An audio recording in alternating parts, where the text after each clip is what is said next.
こんにちは、ゆっくり雑談の時間だよ。今日は何？先日のオバロつながりで、その周辺について話をしたい。十阿弥先生の不死者の王とかな。へえ、あれ、オバロのパロディよね。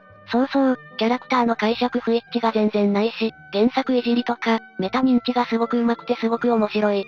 あとは原作が18巻で完結することについてのネットの噂の真偽についてとか、どちらも物語の内容に触れるので注意。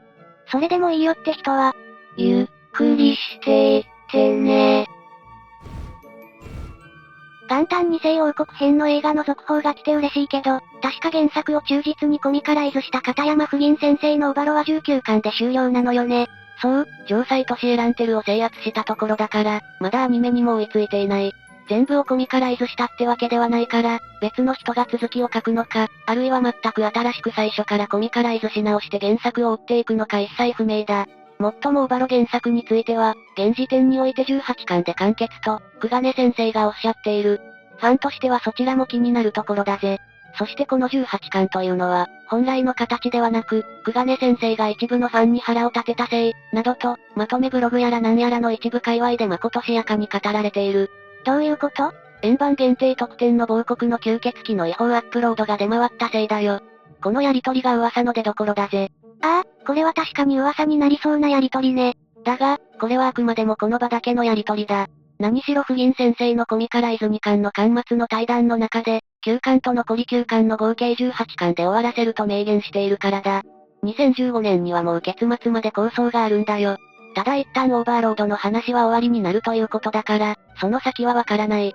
ナザリックの話は終わって、その後は魔導国が侵攻を始めて何年後、みたいな形でナザリックに立ち向かう勇者の話とかあるかもしれない、と。まあ、これはファンとしての妄想だな。ともあれ、我のせいでオバロが終わったとか、作品が売れてやる気がなくなって畳みたがっているみたいな言説は、煽りとか、被害妄想とか、アクセス稼ぎだから、真に受けない方がいい。時系列的に明らかだろ。なるほどね。でもそれだけ終わって欲しくないって人が多い証拠なのよ。それに確かに我が出てくるのもわかるレア本だわ。かなり深いところまで語っているし。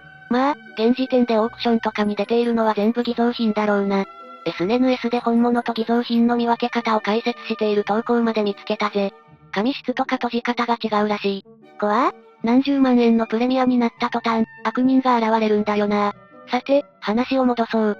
不銀さんのコミカライズが終わっても、オバロという人気作品のコミカライズが空白になる可能性は低いと見ているぜ。確かにそうね。小説が売れたらコミックも売れる。異世界カルテットだってその流れでしょ。絶対に公認の作家さんがアサインされるわよ。私もそう思う。それに不銀先生のコミカライズは原作ではサクッと流されていたシーンが作画されていて、好きだったんだよな。例えば？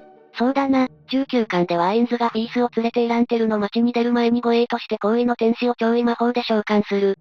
この時、原作では装備の一部を変更して魔法を発動したと書いてあるのだが、具体的な描写はなく、どんな装備かは不明だ。それが不銀先生の方だと、こんな風にビジュアライズされている。あ、これすごい、初めて見た。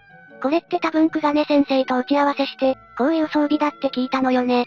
久我根先生の設定の緻密さからして間違いなくそうだろう。そして原作通りにケルビムゲートキーパーを召喚しているし、デザインもこれが初お目見えだ。アニメだとただのアークエンジェルに変更されていたのにな。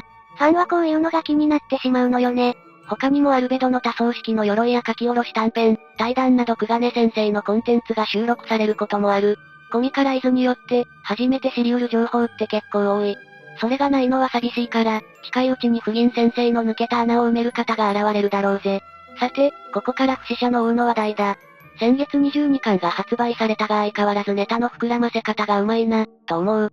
それに原作で明らかになった情報をいち早く取り入れているのもいいわよね。原作の巻末で新たに四十天スザクのデザインや背景が明らかになったら、不死者の王にも登場、みたいな感じだな。原作読者の持っている情報量を把握している。それにパロディなのに解釈不一致が起きないのもうまいわよね。パロディだからキャラクターもギャグ寄りに調整されているのは当然だけど、それが本当にそれっぽい。こういうのってセンスだと思うんだよな。他にもファン目線でいろんな展開をいじったりするのも面白いぜ。実写ドラマ化とか、ミュージカル化とか。あれって明らかにオタクの会話を、オバロのキャラでパロディにしているっていう入れ子構造なのよね。そう、ファンはこういう風に考えるよねっていうメタ認知。自分と同じ程度に語り合える友達がいないと、こういう会話ってできないんだよな。それをパロディ漫画では再現してくれる感じだぜ。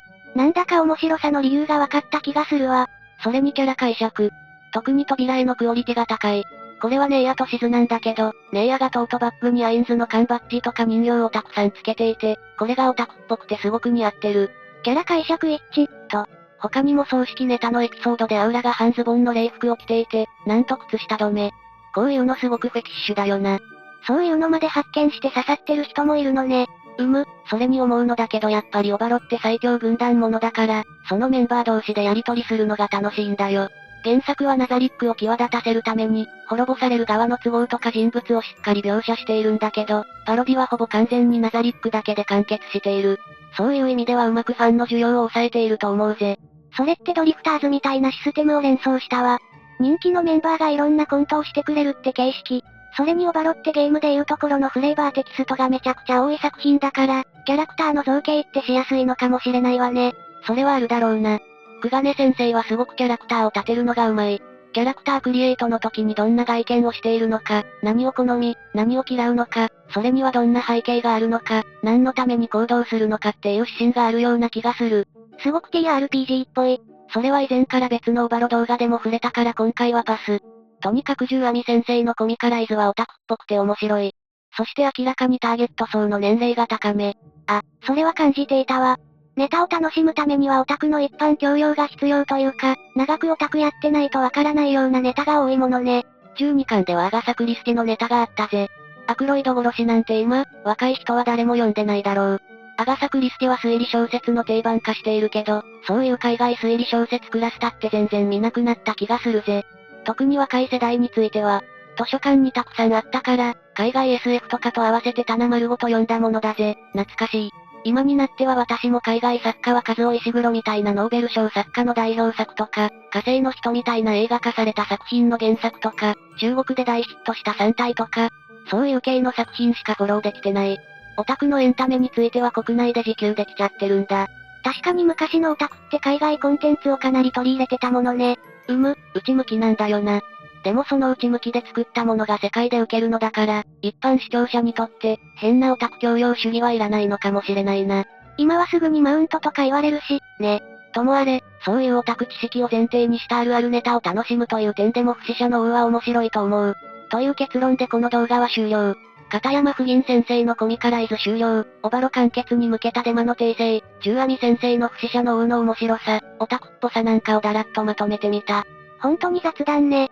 オバロの劇場版、日程とかテザー PV とか続報早く来るといいわね。ああ、今年は辛い感じの年明けだが、楽しみもまた多い。明るい面に目を向けていければ幸いだぜ。ここまでご視聴いただき、ありがとうございました。良ければチャンネル登録や高評価いただけると幸いです。それじゃ、またねー。